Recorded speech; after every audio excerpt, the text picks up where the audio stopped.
Imagine spending 23 hours a day locked in a concrete cell, your only window a narrow slit pointing at the sky.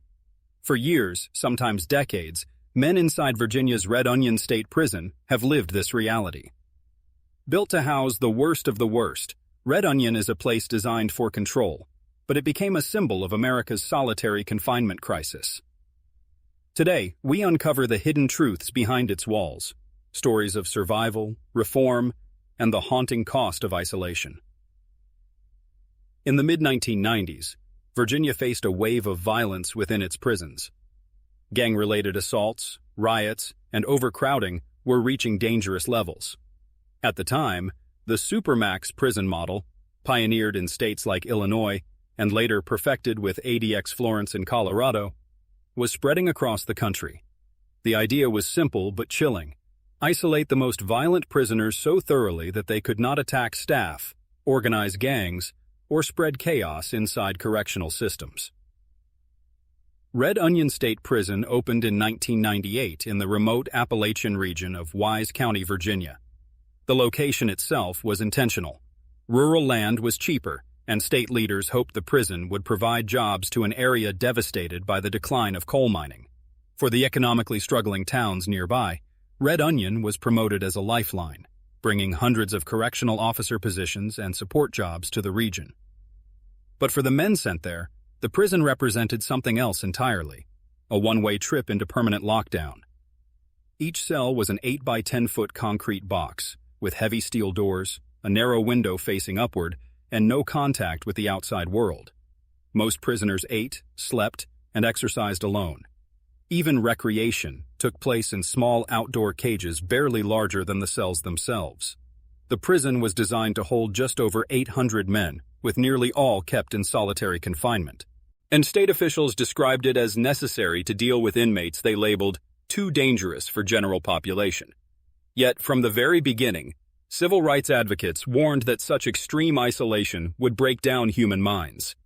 Inmates were locked down for 23 hours per day, allowed only 1 hour outside, often still alone. Food was delivered through slots in the doors. Showers were taken in single stalls under guard supervision.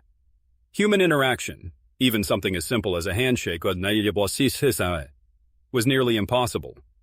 This level of control made Red Onion infamous among prisoners across Virginia. Many who ended up there weren't simply violent offenders. Some were men who had accumulated disciplinary charges in other prisons, refusing orders, fighting, or being linked to gangs. In practice, the line between who deserved Supermax and who didn't was blurry, often decided by corrections staff with little oversight. The isolation soon began taking its toll. By the early 2000s, lawsuits began challenging the conditions, arguing that long-term solitary confinement amounted to cruel and unusual punishment. Doctors and psychologists who examined prisoners reported cases of severe paranoia, hallucinations, self-mutilation, and suicidal behavior, conditions directly linked to extreme isolation. Yet despite criticism, Virginia doubled down. Officials argued that Red Onion and its twin facility, Wallens Ridge State Prison, built shortly after, kept violence in check across the system. By removing gang leaders and problem inmates, the Department of Corrections claimed the rest of the state's prisons became safer. But critics asked, at what cost? For most of the men at Red Onion, daily life is stripped down to its barest form of existence. Every moment is controlled, scheduled, and monitored. Yet, for those who have spent years, even decades, inside these concrete walls, the smallest details take on enormous meaning. Each inmate lives in a cell measuring about 8 by 10 feet. Inside is a solid steel bed frame with a thin mattress, a stainless steel combination sink and toilet, and a small desk bolted into the wall.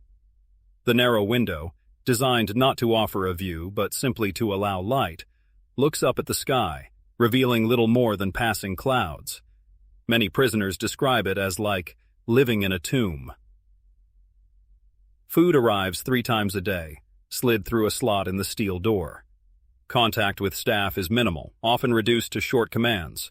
Tray in, tray out. Prisoners rarely hear their own names. Instead, they are identified by number. For many, this erasure of identity becomes one of the hardest psychological burdens. Recreation time is technically allowed 1 hour per day, but it happens alone. Prisoners are escorted in shackles to an outdoor pen, often described as resembling a dog kennel, surrounded by chain-link fencing and razor wire. There, under open sky, they can pace, do push-ups, or simply stand still. For some, the outdoor hour is a relief. For others, it only emphasizes their cage-like existence. Showers, too, are highly regulated. Inmates are escorted, shackled, and placed in individual stalls under guard watch. A typical day follows the same monotonous rhythm. Wake up to breakfast through the slot, long hours of silence, occasional interruptions for security checks, then lunch, more waiting, dinner, lights out. But it is not the routine itself that breaks men down. It is the isolation.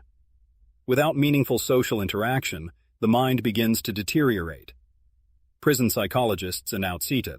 Researchers have documented consistent symptoms among Red Onion inmates: anxiety and panic attacks, paranoia, believing guards are conspiring against them, hallucinations, hearing voices or seeing figures that are not there, extreme anger, sudden rages sparked by minor frustrations, self-harm, cutting, banging heads against walls, even suicide attempts. One inmate interviewed in the HBO documentary Solitary, Inside Red Onion, State Prison, explained, "The walls start talking to you. You'll hear footsteps, whispers. Sometimes you don't know if you're dreaming or awake." For men already struggling with mental health before incarceration, the conditions can be devastating. In fact, mental illness and solitary confinement often create a vicious cycle. Inmates with psychiatric issues struggle to follow strict prison rules, leading to more disciplinary charges, which then prolongs their time in solitary. Virginia's Department of Corrections has defended the system by pointing to security concerns. Red Onion houses individuals convicted of violent crimes, including murder and assault, as well as inmates who committed attacks while in other prisons. Officials argue that without Supermax facilities, staff and prisoners alike would face greater danger.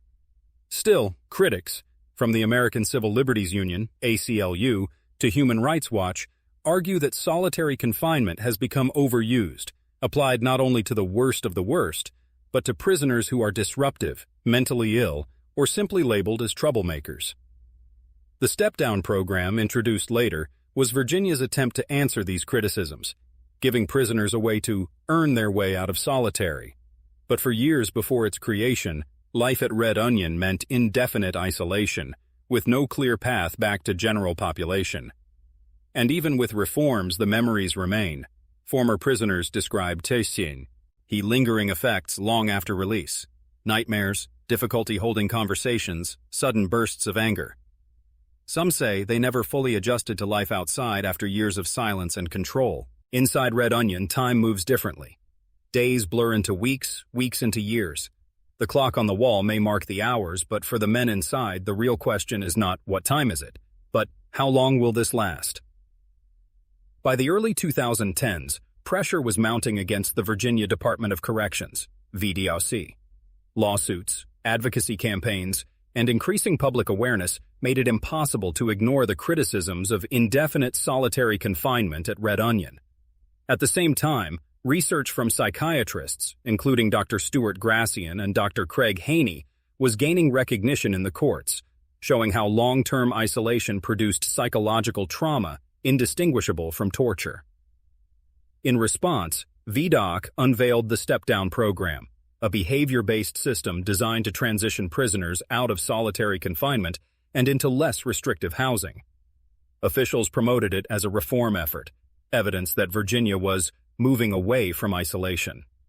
The program was structured in phases. Inmates began in the most restrictive phase, confined to their cells 23 hours a day with minimal privileges. Through consistent good behavior, they could earn small rewards, more recreation time, access to communal activities, or opportunities for work assignments.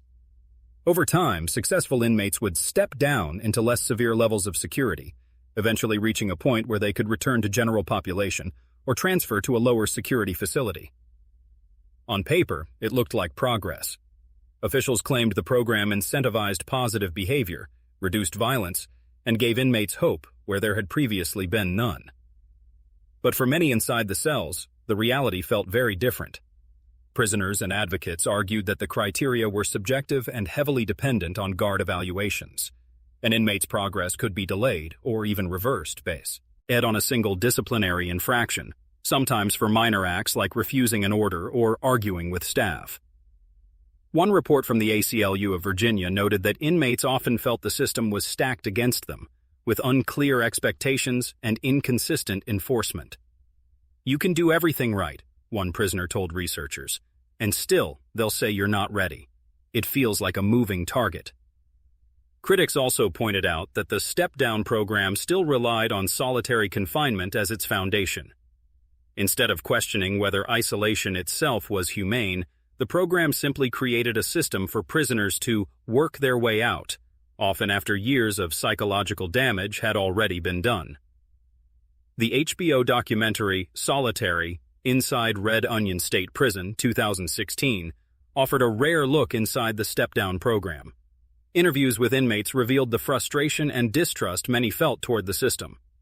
One man, who had spent more than a decade in solitary, described how progress felt impossible. "No matter what I do, I stay stuck. The rules change. The people judging me change. But I'm still here."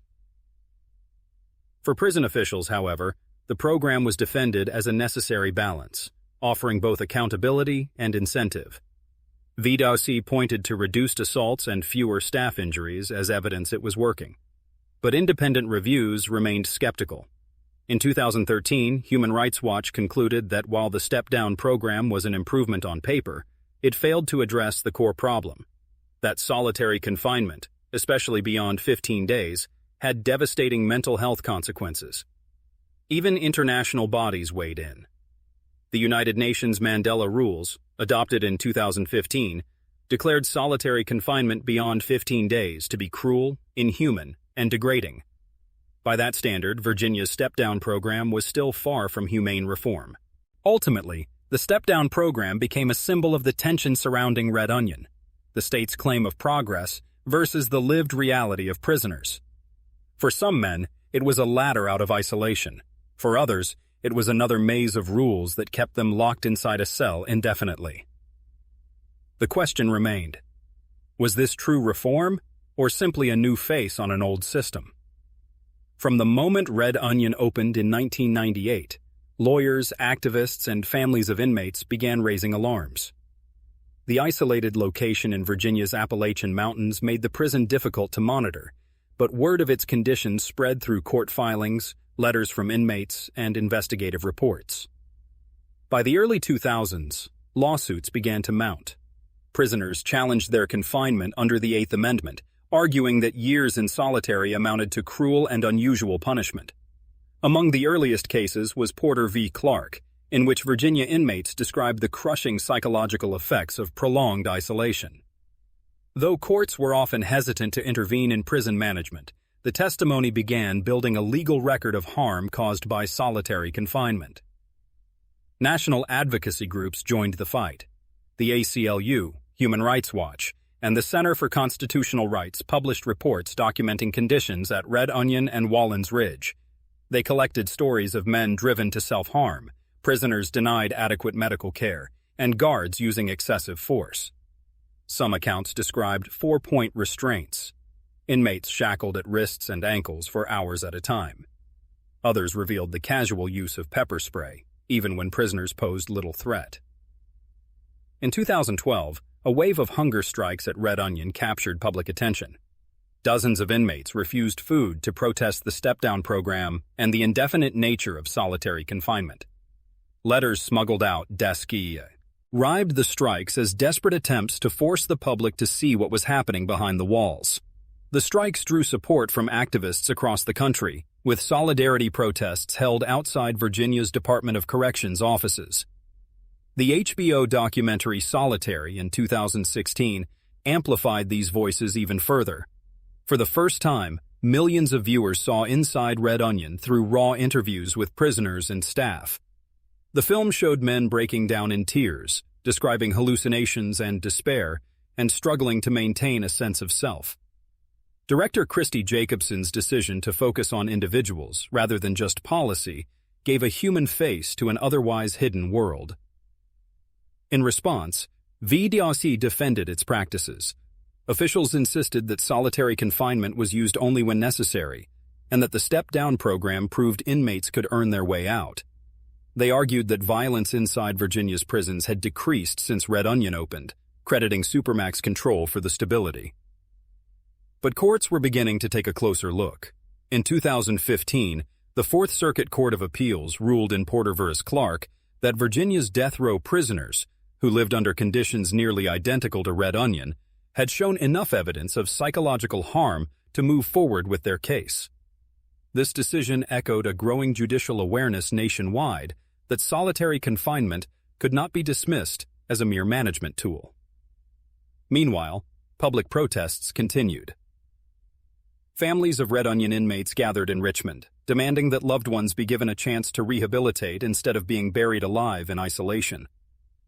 Advocacy organizations staged letter-writing campaigns, urging lawmakers to limit solitary to no more than 15 days, in line with international standards. By the late 2010s, Virginia began to make modest changes. Officials reduced the number of prisoners held in indefinite solitary, though critics argued the reforms were inconsistent and too slow. Still, the fight around Red Onion pushed solitary confinement into the national conversation, influencing debates in states from California to New York. The legal and public battles made one thing clear. Red Onion was not just a prison in Virginia. It had become a symbol of America's struggle over punishment, rehabilitation, and human rights. Statistics and policies tell one side of the Red Onion story. But to understand the true weight of solitary confinement, we need to hear from the men who lived it. In letters, interviews, and court testimony, inmates at Red Onion have painted a picture of life that is often invisible to the public. One prisoner, featured in HBO's Solitary, Inside Red Onion State Prison, 2016, described waking each morning with a crushing sense of déjà vu. You open your eyes, and it's the same walls, the same silence. After years, you start to wonder if you're even real anymore. For him, the cell became less a room and more a coffin, a place where time stopped. Others spoke of the small coping mechanisms they developed to keep their sanity. Some read the Bible from cover to cover, repeatedly. Others did thousands of push-ups each day, carving exercise routines into their concrete floors. A few tried to maintain human contact by shouting through vents or banging on walls to signal to neighboring cells. These acts, while minor, were lifelines, reminders that they weren't entirely alone in the world. But even with these coping strategies, many men struggled. Psychologists studying Red Onion reported symptoms consistent with what's now known as SHU syndrome, Special Housing Unit Syndrome. These included severe anxiety, paranoia, insomnia, and hallucinations. In one particularly haunting account, an inmate described hearing voices that told him to harm himself. He began cutting his own skin just to feel something real. Another prisoner, who had been in solitary for more than a decade, explained, "The hardest part isn't the walls. It's knowing nobody believes you'll ever change. No matter what you do, you're still the monster they say you are." Family members also shared the pain of separation. Visits were rare, often conducted through glass barriers with phones that barely worked. Mothers, wives, and children described watching loved ones deteriorate across the years, becoming withdrawn and angry. Some families broke under the strain, while others clung to fragile hope that release would bring reconciliation. Yet not all voices spoke only of despair. Some men found unexpected resilience. A few credited the step-down program with giving them a path forward, however narrow. One inmate explained that after years of anger, he began keeping journals as part of the program's reflection exercises. "Writing was the first time I started to think about my actions," he said. "It gave me something besides hate to focus on." Still, the overwhelming consensus from those inside Red Onion was that long-term solitary changes a person forever. Even for those who survived, reintegration into society or general prison population came with scars, invisible to the eye, but etched into the psyche. Former inmates described struggling with everyday tasks, making eye contact, sitting in a crowded room, or even sleeping in a bed without four walls pressing in.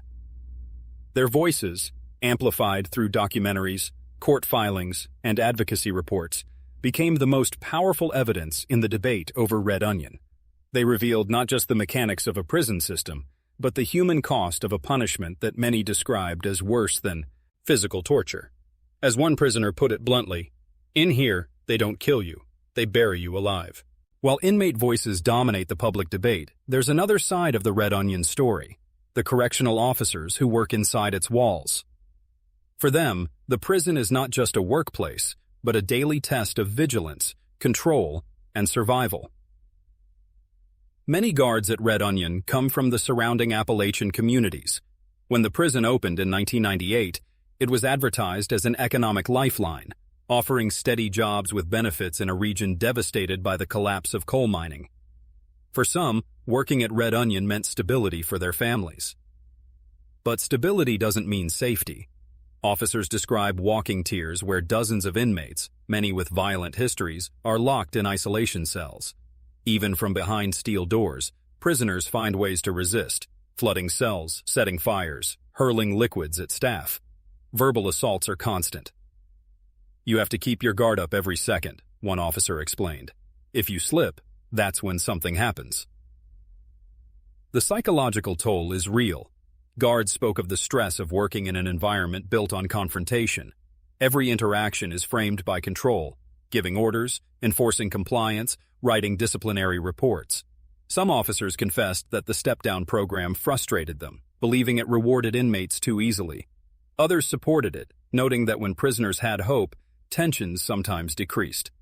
Former warden Ronald Angeloni and later administrators defended Red Onion as a necessary institution. They argued that without maximum security, Virginia's prison system would collapse under violence. Their position was echoed by line officers. "You can't run a prison on trust," one said. "You run it on order." Yet even among staff, doubts emerged. Several admitted that watching men deteriorate over years of isolation was difficult. Some worried that they were witnessing not rehabilitation, but slow destruction. "We're told this makes the system safer," one officer reflected. "But sometimes I wonder what it does to us too." The staff perspective underscores the central paradox of Red Onion. It is both a workplace and a battleground, both an economic anchor for a rural community and a lightning rod for human rights debates. Guards, like inmates, are trapped inside a system built on isolation, one that offers little room for humanity on either side of the steel door. Red Onion State Prison remains one of the starkest examples of America's Supermax experiment. For inmates, it is a place of silence, survival, and psychological strain. For staff, it is a place of vigilance, discipline, and constant pressure. For the public, it is a mirror, forcing us to confront what justice means in a system where punishment and rehabilitation collide. The story of Red Onion is not just about one prison in Virginia. It's about a country still struggling to balance safety, accountability, and humanity. As the HBO documentary Solitary revealed, the question is not only how we treat those behind bars, but what their treatment says about us. In the words of one prisoner, "They call it Red Onion. I call it being buried alive."